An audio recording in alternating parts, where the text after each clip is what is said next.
नमस्कार विद्यार्थियों। भारतीय शासन और राज्य व्यवस्था का हम अध्ययन कर रहे थे। भारतीय शासन और राज्य व्यवस्था के अंतर्गत राजनीतिक दलों के बारे में हम अध्ययन कर रहे थे। प्रमुख जो राजनीतिक दल है उसके बारे में हम अध्ययन कर रहे थे। भारतीय राष्ट्रीय कांग्रेस के बारे में हम अध्ययन कर चुके हैं। आज जो प्रमुख राजनीतिक दल दूसरा दल है भारतीय जनता पार्टी, उसके बारे में हम अध्ययन करेंगे। भारतीय जनता पार्टी का संक्षिप्त नाम भाजपा भी है, भाजपा के नाम से भी इसको जाना जाता है। भारतीय जनता पार्टी का यदि हम इतिहास देखें तो भारतीय जनता पार्टी की शुरुआत 1951 के अंतर्गत श्यामा प्रसाद मुखर्जी के द्वारा हुई थी, जनसंघ के रूप में हुई थी। और उस समय जनसंघ के अंतर्गत ही इसका एक कह सकते हैं इसकी एक विचारधारा थी। 1977 के अंतर्गत जनता पार्टी की सरकार बनी थी और जनसंघ का उसके अंतर्गत विलय हो गया था, यानी कि ये सब पार्टियां मिलकर जनता पार्टी के रूप में गठित हुई थी और पहली बार केंद्र के अंतर्गत गैर कांग्रेसी सरकार बनी थी, लेकिन ज्यादा समय तक ये नहीं चल पाई थी। और 1980 के करीब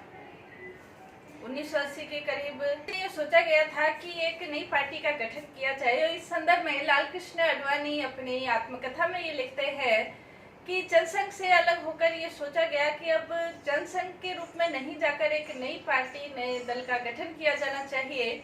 और उसी विचारधारा को आगे बढ़ाते हुए 1980 में जब पार्टी का गठन हुआ था, 6 अप्रैल 1980 में भाजपा भारतीय जनता पार्टी हुई थी। पहले इसका नाम भारतीय जनसंघ रखने की सोचा गया था, लेकिन बाद में भारतीय जनता पार्टी इसका नाम रखा गया था।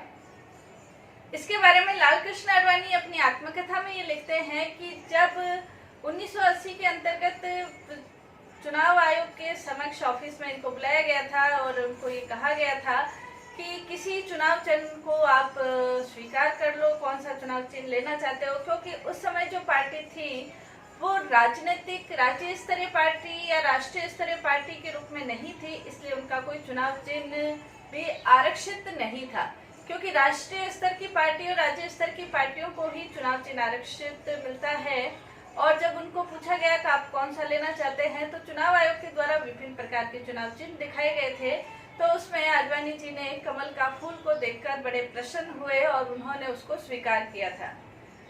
लेकिन जब उन्होंने ये देखा कि अन्य चुनाव चिन्हों के साथ गुलाब का फूल भी है, तो उनको बड़ा आश्चर्य हुआ कि मतदाता कहीं दो फूल के में कंफ्यूज नहीं हो जाए। इसलिए उन्होंने चुनाव आयुक्त उस समय शक्तियार करके थे, तो उनको ये कहा कि आप इसको हटा सकते हैं, तो उन्होंने उनके अनुरोध को स्वीकार कर लिया था। तो ये आडवाणी जी ने अपने आत्मकथा में लिखा है कि किस प्रकार उन्होंने चुनाव चिन्ह को स्वीकार किया था। यदि वर्तमान समय हम भाजपा की स्थिति देखें तो भारतीय जनता पार्टी वर्तमान समय भारत में संसद की सदस्य संख्या की दृष्टि से और राज्यों की विधानसभा की दृष्टि से सबसे बड़ा दल माना जा सकता है। दुनिया के अंतर्गत 18 करोड़ प्राथमिक सदस्य संख्या इसकी है। तो दुनिया के अंतर्गत 18 करोड़ की प्राथमिक सदस्य संख्या के साथ पूरी दुनिया में सबसे बड़ा राजनीतिक दल भारतीय जनता पार्टी को कहा जा सकता है। यदि हम इसका गठबंधन देखें तो गठबंधन राष्ट्रीय जनतांत्रिक गठबंधन, जिसे राजग कहा जा सकता है, जैसे कांग्रेस के गठबंधन को प्रगतिशील संयुक्त प्रगतिशील सपरंग कहा जाता है, वैसे इसे राजग कहा जाता है, राष्ट्रीय जनतांत्रिक गठबंधन कहा जाता है। यदि इनकी विचारधारा देखें तो इनकी विचारधारा प्रमुख रूप से राष्ट्रवाद, उदारीकरण और मानवतावाद पर आधारित है। राष्ट्रवाद, उदारीकरण और मानवतावाद पर आधारित है। इन्हीं सब विचारों को लेते हुए ये चलते हैं। हालांकि उनके ऊपर कई बार धार्मिकता का, ये आरएसएस का, ये जो है कि हिंदू विचारधारा का या सांप्रदायिकता का इनके ऊपर आरोप लगता रहता है, लेकिन वास्तव में इनकी जो विचारधारा कुछ अलग तरह की विचारधारा है, राष्ट्रवाद से संबंधित विचारधारा है। इनकी जब शुरुआत हुई थी 1994 के अंतर्गत, जब इनको शुरुआत हुई थी तब मात्र 2 सीटें इन्हें प्राप्त हुई थी और 2 सीटों के आधार पर ये आज पहुंचते पहुंचते 70वीं लोकसभा के चुनाव के अंतर्गत 303 सीटों के साथ सबसे बड़े दल के रूप में, और सबसे बड़े दल के रूप में है ही है। 16वीं लोकसभा के अंतर्गत पहली बार किसी एक सबसे बड़े दल के रूप में इनको मान्यता प्राप्त हुई थी। हालांकि 1999 के अंतर्गत अटल बिहारी वाजपेयी के नेतृत्व में सरकार बनी थी। 5 साल पूरे करने वाली पहली सरकार, संसद के अंतर्गत 5 साल पूरे करने वाली, लोकसभा के अंतर्गत 5 साल पूरे करने वाली पहली गैर कांग्रेसी सरकार हम कह सकते हैं थी। 2004 के अंतर्गत जब चुनाव हुए थे तो पार्टी को गहरा धक्का लगा। 2009 में भी हालांकि ये बड़े दल के रूप में उभर कर आई, लेकिन सरकार बनाने का मौका नहीं मिला। 2014 के अंतर्गत नरेंद्र मोदी के नेतृत्व में चुनाव लड़ा और स्पष्ट बहुमत के साथ ये मैदान में आए थे। और उसके बाद 2019 में पहली बार ऐसा हुआ कि सारे रिकॉर्ड तोड़ते हुए 303 संख्या के साथ लोकसभा के अंतर्गत इन्होंने उपस्थिति दर्ज करवाई थी। यानी कि हम कह सकते हैं करीब 41% वोट इनको प्राप्त हुए थे। 16वीं लोकसभा के अंतर्गत जहां 31% वोट प्राप्त हुए, वहीं 17वीं लोकसभा के अंतर्गत वोट प्रतिशत में भी, जहां सीटों में भी इजाफा हुआ, वहां वोट प्रतिशत में भी इनका इजाफा हुआ है। भारतीय जनता पार्टी अपने राजनीतिक स्तर को, राष्ट्रीय स्तर को, क्षेत्रीय स्तर तक पार्टी का विस्तार करना चाहती है। और पार्टी के विस्तार करने के लिए ये विस्तार करने के अंतर्गत ये पार्टी को अनेक भागों में विभाजित करती है। प्रमुख रूप से 7 भागों के अंतर्गत इसको विभाजित किया जाता है। राष्ट्रीय स्तर पर, क्षेत्रीय स्तर पर, जिला स्तर पर, मंडल स्तर पर, शहर स्तर पर और गांव स्तर पर। इस प्रकार से 7 स्तरों में विभाजित करके पार्टी का संगठन मजबूत किया जाता है। और जो एक अध्यक्ष होता है, जैसे वर्तमान समय यदि देखा जाए तो जेपी नड्डा भारतीय जनता पार्टी के 11वें अध्यक्ष है। 3 वर्ष के लिए इनको अध्यक्ष बनाया जाता है। अध्यक्ष का चुनाव भी लोकतांत्रिक तरीके से, पार्टी के अंतर्गत भी लोकतांत्रिक तरीके से अध्यक्ष का चुनाव किया जाता है। सक्रिय सदस्य और प्राथमिक सदस्य, ये 2 प्रकार के सदस्यता ग्रहण करने के लिए 2 प्रकार की ये सदस्यता है। जो प्राथमिक सदस्य है वो 18 वर्ष की आयु प्राप्त व्यक्ति सदस्यता ग्रहण कर सकता है यदि वो उसने किसी अन्य दल की सदस्यता ग्रहण नहीं की है। एक व्यक्ति एक समय पर एक ही स्थान का सदस्य बन सकता है, दूसरे स्थान का सदस्य नहीं बन सकता है। वो व्यक्ति जिसने कि 3 वर्ष तक इनकी पार्टी की कार्य किया हो, पार्टी के लिए कार्य किया हो, 100 रुपए सदस्यता शुल्क जिसने दिया है, और जो कि पार्टी के आंदोलन में कार्य करने के लिए सहमत है, ऐसे व्यक्ति सक्रिय सदस्य के रूप में कार्य कर सकता है। और जो सक्रिय सदस्य है उनमें से ही जिला स्तर के, मंडल स्तर के और क्षेत्रीय स्तर के जो अध्यक्ष नियुक्त किए जाते हैं, ये उन्हीं में से नियुक्त किए जाते हैं। इसके अलावा महिलाओं से संबंधित, युवाओं से संबंधित इनके और भी संगठन हैं। जैसे इसके अंतर्गत हम कह सकते हैं कि युवा शाखा से संबंधित जो है भारतीय युवा शाखा मोर्चा, ये युवाओं से संबंधित है। महिलाओं से संबंधित भारतीय महिला मोर्चा, अल्पसंख्यकों से संबंधित भारतीय अल्पसंख्यक मोर्चा। इसी प्रकार किसानों से संबंधित भी इनका संगठन है भाजपा किसान मोर्चा। विद्यार्थियों से संबंधित अखिल भारतीय विद्यार्थी परिषद, ABVP जिसे अपन कह सकते हैं, वो इससे संबंधित है। तो ये विभिन्न प्रकार के युवाओं के रूप में, महिलाओं के रूप में, किसानों के रूप में ये अपने संगठन के स्तर को मजबूत बनाते रहते हैं। नरेंद्र मोदी के सत्ता में आने के बाद 16वीं लोकसभा चुनाव के बाद जो भाजपा है उसकी शक्ति में वृद्धि हुई थी।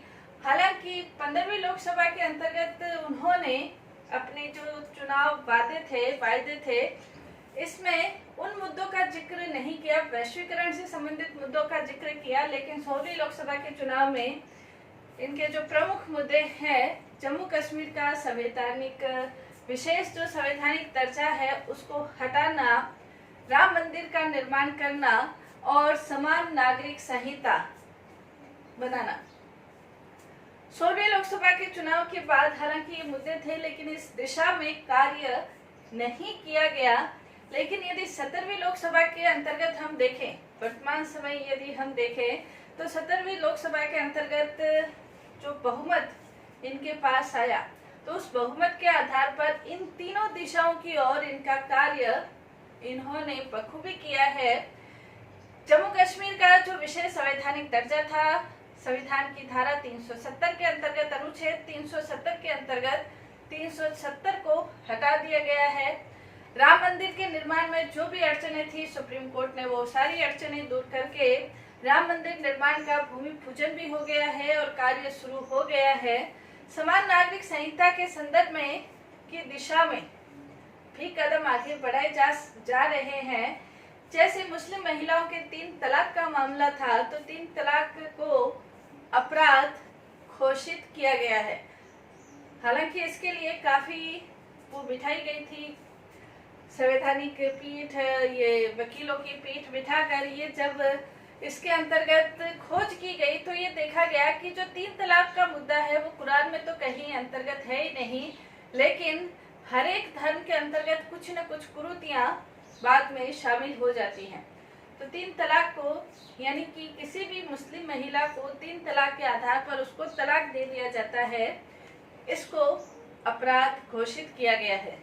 यानी कि समान नागरिक संहिता की दिशा में कदम आगे बढ़ाए जा रहे हैं। पार्टी के यदि संगठन के तौर पे देखा जाए तो अध्यक्ष है, उपाध्यक्ष है, महासचिव है, कोषाध्यक्ष है, ये विभिन्न प्रकार के इसके पदाधिकारी होते हैं। इसके अलावा पार्टी ये प्रयास करती है कि उसका, जैसे पहले उत्तर भारत में इसका प्रतिशत ज्यादा था, तो अब ये कोशिश की जा रही है कि दक्षिण भारत के अंतर्गत भी पार्टी का वर्चस्व बढ़ने लगे और इस दिशा में उसके प्रयास जारी हैं। यदि बीजेपी का हम देखें तो बीजेपी ने भारत को 2 प्रधानमंत्री प्रदान किए हैं। पहले अटल बिहारी वाजपेयी, जो कि 1998 के अंतर्गत 96 में जब ये प्रधानमंत्री बने थे, तब 1 साल के लिए, 1 साल कुछ समय के लिए, उसके बाद दोबारा 98 के करीब जब प्रधानमंत्री बने तो उन्होंने पहली बार 5 साल के अपनी गैर कांग्रेसी सरकार के रूप में 5 साल पूरे किए। 2 बार प्रधानमंत्री बने अटल बिहारी वाजपेयी, वैसे 3 बार बने, एक बार 13 दिन के लिए भी बने थे। नरेंद्र मोदी ऐसे प्रधानमंत्री हैं जो 2 बार प्रधानमंत्री बने हैं और 2014 के अंतर्गत 16वीं लोकसभा चुनाव के अंतर्गत और 17वीं लोकसभा चुनाव के अंतर्गत 2019 के अंतर्गत उनका कार्यकाल अब तक चल रहा है। बीजेपी ने देश की सत्ता को संभाला हुआ है 17वीं लोकसभा के अंतर्गत। यदि 17वीं लोकसभा के अंतर्गत बीजेपी का चुनाव घोषणा पत्र देखा जाए तो उन्होंने, जैसे नरेंद्र मोदी ने भी ये कहा है कि मेरा फोकस गांव, गरीब और किसान तक रहेगा। बीजेपी के घोषणा पत्र के अंतर्गत बीजेपी ये कहती है कि 2022 के अंतर्गत जब आजादी के 75 साल पूरे हो जाएंगे, तब 75 संकल्पों के साथ, यानी कि अपने घोषणा पत्र को संकल्प पत्र के रूप में कहते हैं और ये चाहते हैं कि इन संकल्पों को संकल्प ले और इन संकल्पों को पूरा करें। किसानों की स्थिति सुधारने के लिए, किसानों के लिए पेंशन की व्यवस्था, किसानों के लिए सब्सिडी की व्यवस्था, किसानों के ऋण माफ करने से संबंधित व्यवस्थाओं की दिशा में भी इनके कदम आगे बढ़ रहे हैं। इसके अलावा छोटे दुकानदार अपने आजीवन की या आगे की भविष्य की चिंताओं से मुक्त रहते हुए कार्य कर सके, इसलिए छोटे दुकानदारों के लिए भी ये व्यवस्था की गई है कि उनके लिए भी पेंशन की व्यवस्था की जाए। इसके अलावा ये प्रयास किया गया है कि 2047 तक, यानी कि आजादी के 100 साल पूरे होने पर, तब तक सभी लोगों के लिए पक्के मकानों की व्यवस्था की जाए, ये भी संकल्प किया गया है। इसके अलावा आयुष्मान योजना, जिसके अंतर्गत लाखों की संख्या में हेल्थनेस सेंटर, वेल्थनेस सेंटर खोले गए हैं ताकि स्वास्थ्य की दृष्टि से भारत के जो लोग हैं वो स्वास्थ्य की दृष्टि से उन्हें विषम परिस्थितियों का सामना नहीं करना पड़े, इसलिए आयुष्मान भारत योजना शुरू की गई। इसके अलावा प्रत्येक घर में, चाहे वो कच्चा घर हो पक्के घर हो, उसके अंतर्गत गैस सिलेंडर की व्यवस्था हो। इसके लिए उज्ज्वला योजना के रूप में इन्होंने अपने चुनाव घोषणा पत्र के अंतर्गत कहा है।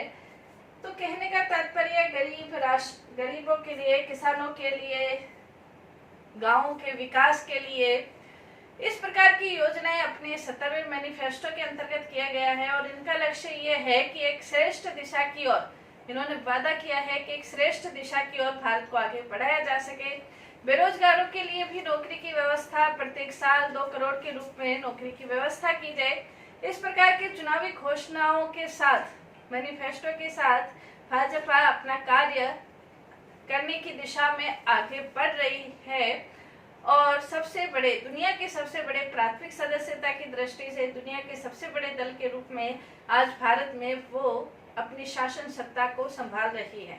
तो ये भाजपा के बारे में आज हमने अध्ययन किया। कुछ और दलों के बारे में हम अध्ययन करेंगे। धन्यवाद।